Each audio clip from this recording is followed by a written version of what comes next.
Hi guys, Assalamu alaikum. Good evening. This is Dr. Aisha, and welcome to another episode on Ashura. Tonight, I want to start with episode one, and this is because I don't want to speak Yoruba so that a lot of people can learn and understand and be on this journey with me. So I decided to take down the first episode that I did earlier so that we can have a lot of people learning from my story. This is the face behind Talk to Aisha, and I own Ashura, where I'll be connecting with a lot of minds that want to share their personal life journey, their experiences, and the things that they don't feel comfortable telling other people. And I want to share my story to start with so that they can get comfortable, like I said earlier, and they can feel like they're not in this alone. A lot of people go through the same kind of trauma and the same kind of situation, or they don't have the opportunity to say out, or they don't even know who to talk to. Whew. I'm gonna try as much as possible not to be emotional in these videos, but trust me, in the long run, I might be. And this is my life story. I am excited that God gave me this grace to be able to share and to carry a lot of people along, and then to help a lot of people get better with their life journey. Moving on. At the early years of my life, I was taken away from home, not because my parents can no longer take good care of me, but because the journey says take her away from home. You know, if a child is going to be very useful in life, and that particular child is going to liberate a lot of people from their problems, I'm going to tell you that all of that is not going to come easy. She would have to sacrifice a peace. He will have to sacrifice his joy for other people to get the life she never had or he never had. So I was taken away from home when I was, I think, 8 or 10. I attended a very good nursery and primary school where my life was very comfortable. You know, I used to have first positions. I usually finish with first positions every sessions, and my school is always proud of me. And then to a point where it got to when I was in, I think, primary three or four, and I came back with third position. And my mom was curious that what would have happened. The child she has, the child she trusted, is always coming with first position. So what changed? So my mom had to go to my school and then get into my school. My teacher said she's sorry that that was the position I had. And my mom went straight to the owner of the school at the time. That, please, ma, my daughter came home with a third position and it's unusual of her. I want to know if this is actually a real performance or there's something wrong or she's no longer focusing on her studies. My mom is a good mother. She's always there for me. And the principal and the owner of the school checked my results and everything that has to do with me, and she found out that my result was swapped, and that got my mom so worried. The teacher later confessed who did, and then we had to move on with life. The person had my results with her when we got home, and she was so excited that that was a position, which that was not actually hers. So seeing all of these things and every other battles that has to do with my life, they had to say, take her away from home.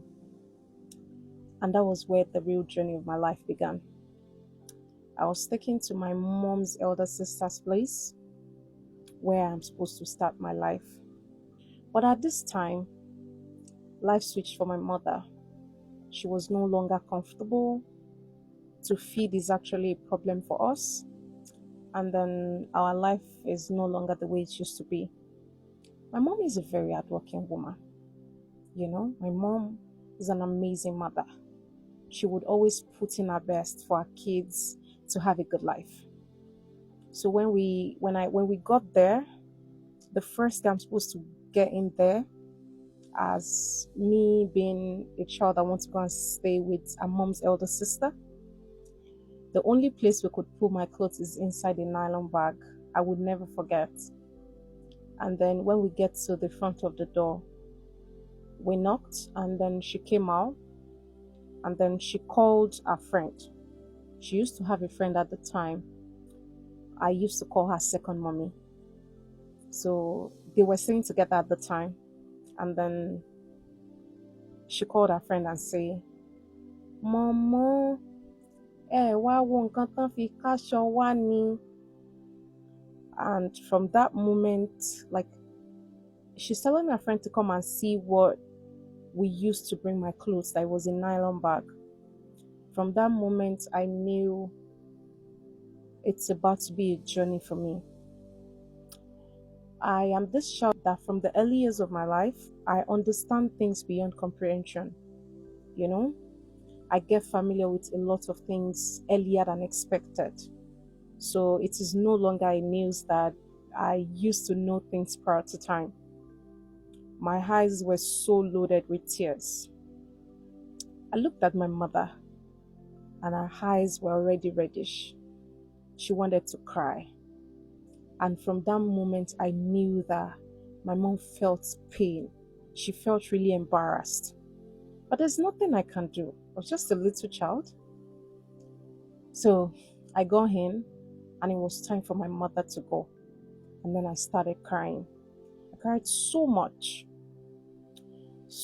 that when my mother left, I wasn't myself. I went to sit at one corner, and I was just there. And the only thing the journey says is take her away from home. Because of the old drama, take her away from home. And then I was with my mom's sister for the whole day. Nobody to cheer me up. I just sat somewhere and I was just there. So they checked everything I brought inside my nylon, and the next thing she was going to say is, kò sí kankan nínú àwọn aṣọ yìí tó lè wọ̀, àkísà lẹ kó wá o. Like we brought rags. My heart shattered again. And she had to tell her daughters to check the clothes that they are no longer wearing, that they can give to me, that I can start wearing. And they packed those clothes and gave me. They were not my sizes, but I used to wear them like that. Sometimes the skirts are dropping, sometimes the shirts are too big, sometimes, like that. I started life, and I was enrolled in a public school just to complete my primary education. In that public school, we had a lot of students in varieties, the rich, the average, and the poor. But because of the kind of person that I am, and the kind of spirit that rose with me, and the kind of journey God wants to use me for, I don't roll with the average. I roll with the high class. So this high class live a very comfortable life. They bring good food to school. They bring, very expensive things.